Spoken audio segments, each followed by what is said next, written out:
તો માણસ સેલિબ્રિટી બની જાય ને પછી એને લોક સેવાના કામો કરવા પડે. આ મારી જ વાત કરું છું.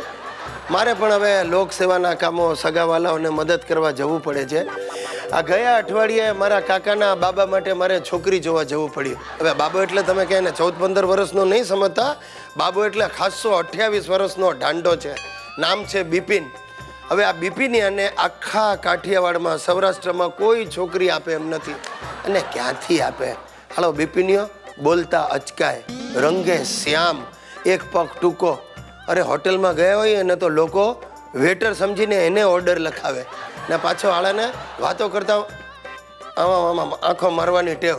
અને આ ટેવને લીધે સૌરાષ્ટ્રની દરેક યુવાન યુવતીએ બિપિનિયાને લાફો માર્યો હશે. હવે આ બિપિન નામનો વીમો અમારે ઘેર આવ્યો, સાથે કાકા કાકી ફ્રી બોનસમાં. 3 જણા પેટ દબાવીને જમ્યા અને પછી સૂતા.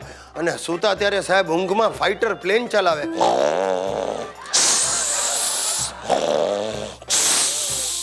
અમારી તો આખી રાત બગાડી. નસકોરાની અંતાક્ષરી ચાલુ કરી. કાકા શરૂ કરે, કાકી સાથ પુરાવે અને પાછળ બિપિનનું ઓર્કેસ્ટ્રા.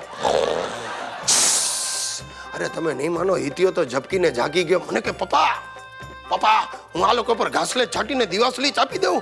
મેં એને જેમ તેમ શાંત પાડ્યો ને એના ભાઈબંધને ત્યાં એને સુવા મોકલાવ્યો. 2 દિવસ પછી અમારું આખું લશ્કર કન્યા જોવા ઉપડ્યું. ત્યાં એ ભગો થયો.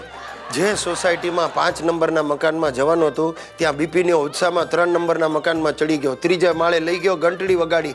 એક બેને દરવાજો ખોલ્યો. બિપિનીઓ તાબડતોબ ઘૂંટણ પર બેસી ગયો ને બોલ્યો, મારી સાથે કરશો? પેલી બાઈએ ચીસ પાડી. એના વરે બાથરૂમનું બારણું ખોલ્યું અને અમારા પર સીધો બાલદીનો ઘા કર્યો. અને અમારું આખું લશ્કર ઠેકડા મારતું મારતું નીચે ઉતર્યું. બચારા કાકા તો લપસ્યા. બોલો, જેમ તેમ અમે 5 નંબરના મકાનમાં દાખલ થયા. બારણું ખોલતા વેત જ કન્યાએ બિપિનને જોયો ને હેડકીએ ચડી ગઈ. એની બાને એણે બૂમ પાડી. એની બા આવી, એણે બિપિનને જોઈને ઠૂઠવો મૂક્યો. સાહેબ ત્યાંથી પણ અમને વિદાય કર્યા. તાત્કાલિક 108 બોલાવી અને બંને મહિલાઓને બચાવી લીધી. ટૂંકમાં બિપિન કુમાર 32મી વાર નાપાસ થયા. જેમ તેમ અમે ઘરે પાછા આવ્યા. ઘરે પહોંચતાની સાથે કાકીએ પોક મૂકી, અરે મારો બાપો કુંવારો રહી જશે, હું કયું મોડું લઈને દેશમાં જાઉં. કાકાએ એને આશ્વાસન આપતા કહ્યું, તું ફિકર નહીં કરતી, જ્યાં સુધી બિપિનનું નક્કી નહીં થાય આપણે અહીંયા જ રહીશું. સાહેબ આ સાંભળીને મને હળવો એટેક આવી ગયો. મને મારો અંત નજીક દેખાવા લાગ્યો. પણ ત્યાં જ મારા શ્રીજી બાવાએ મારી મદદ કરી. બિપિનિયાના કોઈક દૂરના માસી અચાનક ગુજરી ગયા એટલે ત્રિપુટીએ રાતોરાત એસટી પકડી ને સૌરાષ્ટ્ર ભેગા થઈ જવું પડ્યું અને હું બચી ગયો. અરે ભાઈ આ કોણ? હા કુભાઈ, આ ગિરીશ જ બોલું. ઓહો, તમારી બેબીના બાબાનું મુંડણ છે? મારે હાજરી આપવાની છે. હા હા જરૂર, ચોક્કસ આવીશ. હું તો કહું છું સેલિબ્રિટીઓને સગા હોવા જ ન જોઈએ. તમને મારા શાળા વિશે મેં અગાઉ વાત કરી હતી, એ યાદ છે? ભૂલી ગયા? મારો શાળો જે દર 2 મહિને ધંધા બદલે છે, આઈટમ છે સાહેબ ખરેખર.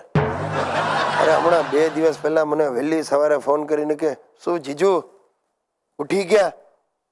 હું કહું હા ભાઈ ઉઠી ગયો, તારી બેન સાથે લગ્ન કર્યા છે ને. અરે એમ નહીં જીજુ, જાગી ગયા એમ પૂછું છું. હું કહું હા ભાઈ શું હતું બોલ. મને કે એક સોલિડ આઈડિયા આવ્યો છે નવા બિઝનેસનો, તમે ઇન્વેસ્ટ કરો. મેં કહું ના ભાઈ મારી કેપેસિટી નથી. મને કે અરે સાંભળો તો ખરા આઈડિયા, પસંદ પડે તો કરજો, સાંભળવાના ક્યાં પૈસા છે. મેં કહ્યું ભાઈ સાંભળાવ. તો મને કે જીજુ હિમાલયન વોટરની જેમ મારે હિમાલયન હવા વેચવી છે. મેં કહું હિમાલયન હવા એટલે શું ભાઈ? તો મને કે જો હું તમને સમજાવું. શું છે, આપણે હિમાલય જવાનું, ત્યાંની જે ક્રિસ્પ હવા હોય ને એટલે ફ્રેશ હવા, એ સિલિન્ડરોમાં ભરી ને અહીંયા ગુજરાતમાં લઈ આવવાની. હા પછી શું? મને કે પછી શું? આપણે એ બધા સિલિન્ડરો ગામડે ગામડે ગામડે વેચવાના. લે લો હિમાલય કી ફ્રેશ હવા લે લો. અરે લોકોની પડાપડી થશે, પ્રદૂષણ કેટલું વધી ગયું. મેં કહું ભાઈ આ બધું મને નહીં ફાવે તો મને છોડ. મને કે ચાલો જવા દો, તમારામાં ડેરિંગ જ નથી બિઝનેસની, એક નાના ઇન્વેસ્ટમેન્ટ વાળો ધંધો પણ મારા માઇન્ડમાં છે. આપણે શેરડી છોલીને એના ભજીયા મેં કહું ભાઈ તું બસ કર. તો મારું મગજ નહીં ખાતું. આવો મારો ઉપદ્રવી સાળો સાહેબ, એનો બાપ પણ ચિંતામાં છે અને કેમ ઠેકાણે પાડવો. એટલે મારા સસરા એને જેમ તેમ સેટ કરવા માટે બહુ વિચારીને પછી ઝેરોક્સની દુકાન ખોલી આપી. તો એ આઈટમે શું કર્યું ખબર છે? દુકાનની બહાર મોટું બોર્ડ માર્યું, અહીં દરેક ભાષામાં ઝેરોક્સ કરી આપે.